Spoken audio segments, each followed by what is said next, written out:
So Doug gave me a title for which I think he'd like you all to throw stuff at me, and so be handing out tomatoes very soon.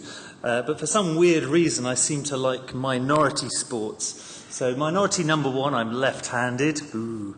Minority number 2, I'm working in Middlesbrough, officially voted Britain's crappiest town for 2 years running.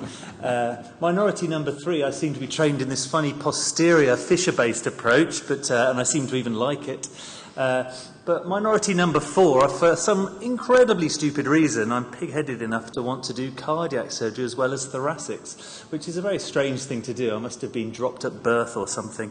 But so I'm going to just go through perhaps sort of how I've set up this so far, and I'm 6 months into practice, so who knows if I'm doing it properly or not, but I hope I'll show you some things that says maybe it's not too bad.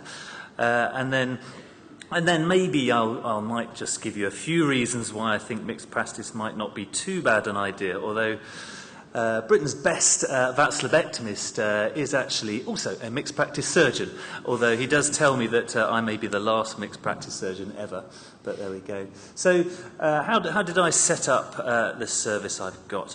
Well, first of all, just like everybody else has said, there's been a hat-trick of Bill Walker metastases up here, and I'm the third one, and there cannot be a better training than going up and spending a year with a fantastic VATS lobectomist that lets you do all sorts of things, including tearing pulmonary arteries.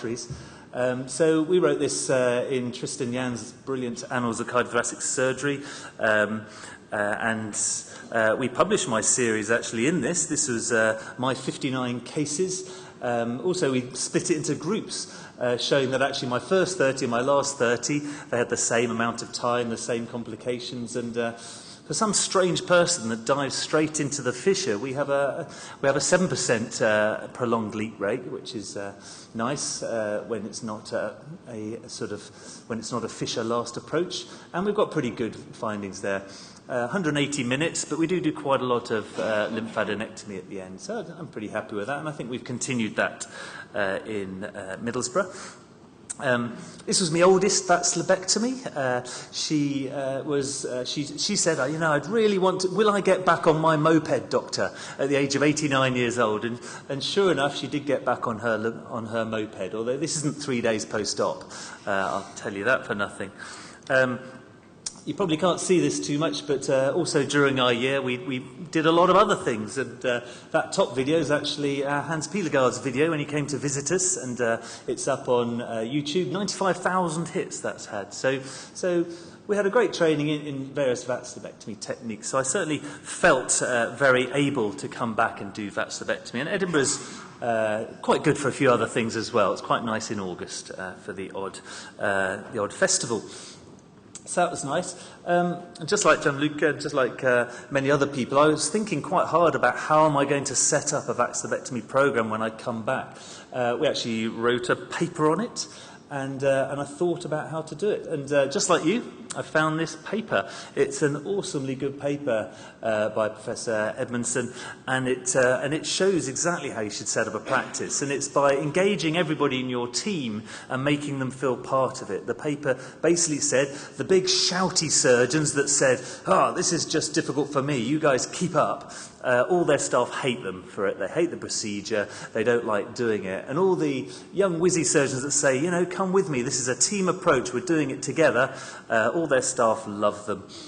So I tried to be in the second camp rather than the first. So we took a group of us all back to Edinburgh, and I was particularly gutted about only doing 59. It's such an unround number, and luckily Bill let me do my 60th when I came back up, which is very kind of him. But we brought a nurse from the wards, we brought an anaesthetist, we brought a scrub nurse, we brought an ODP, so we brought a good number of people up to Edinburgh. So when we went back down, and Bill and his anaesthetist came back down to Middlesbrough to do our first 2 cases, we felt like we knew what we were doing. So and obviously, like all people starting a practice, you pick the fittest person you can. So this lady's 45 years old, and this is her 3 days post-op.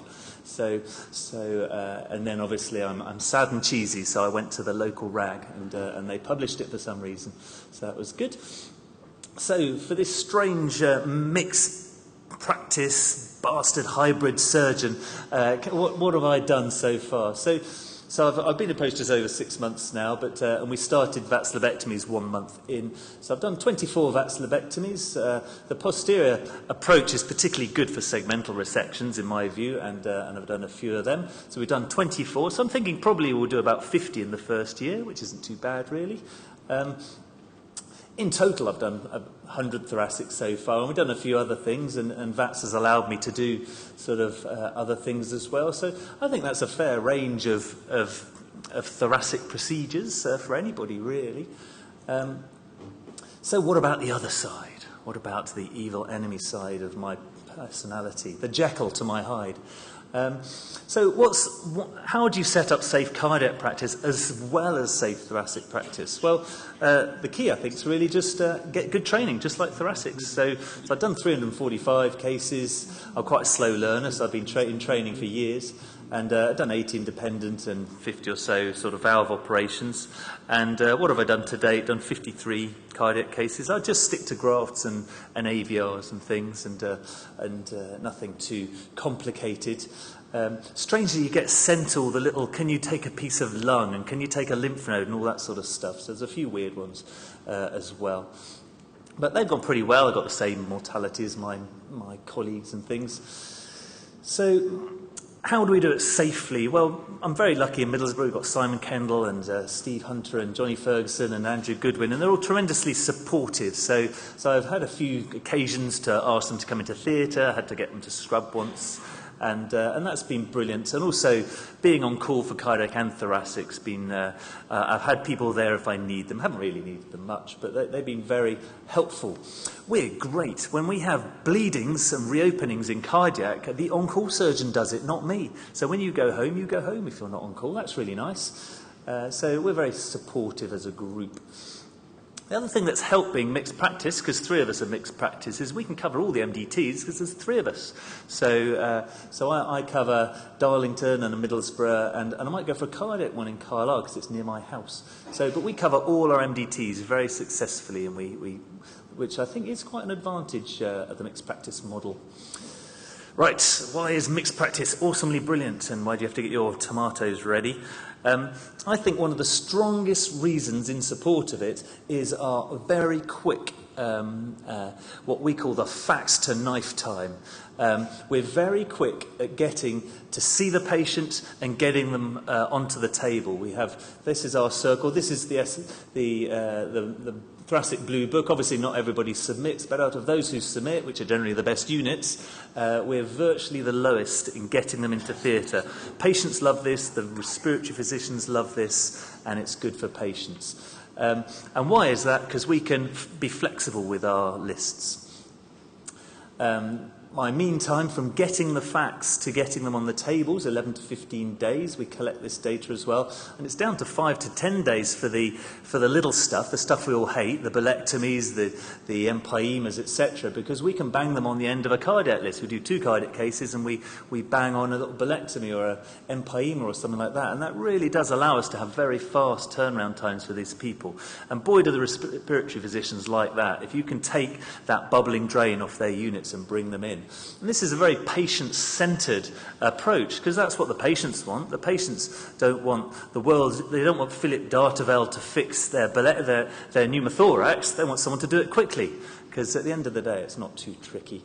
So I've looked at my first 6 months, and 85% of my cardiac lists bang on a thoracic just at the end, something that's just hanging around, which is a real advantage, I think. I put there the unnecessary radiation rate's very low. We have quite a strict policy of any CT scans more than 6 weeks out of date. We repeat, but we have a very low rate of requiring re-CT to check there hasn't been any progression. And regularly we swap our cardiac thoracic list.